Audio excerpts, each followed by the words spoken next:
Most of us depend on banks to keep our money safe, but some consumers say when they needed their money, their bank held it for days, sometimes weeks. So they called our Amy Davis for help, and she's here with what you need to know about your rights and your money. Amy. Hey guys, good morning. We received about 3 complaints just within a couple of weeks time span.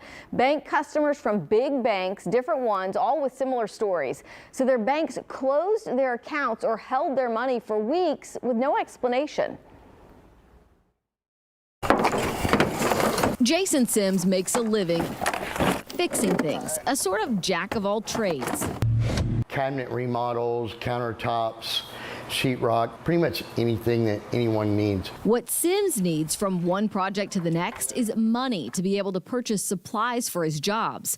It's why he said Bank of America left him in a lurch when he deposited a $6,300 check from a job in October, but then couldn't get that money out. Most frustrating part about it is I couldn't work. I didn't have any money to provide any materials for any job sites. Bank of America closed Sims' account and sat on his money for 14 days before he called me asking for help. They never would tell me why. They said that they chose to discontinue doing business with me.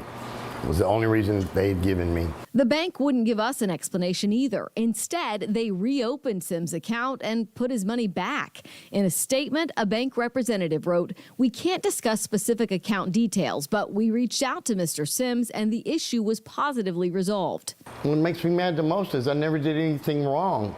And if I did something wrong, just tell me. Unfortunately, the law is really not clear about what happens if a bank freezes or closes your account. When can they do that? How long can they hold on to your money? We don't have clear rules. Lauren Saunders is the Associate Director of the National Consumer Law Center. She says banks may need to close and freeze accounts to prevent suspected fraud.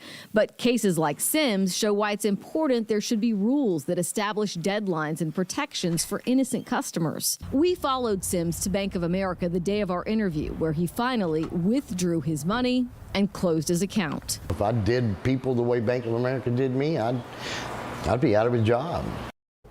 So one other avenue for bank customers who might be in the same situation is filing a complaint with the Consumer Financial Protection Bureau. They can reach out to the bank on your behalf and try to resolve the issue.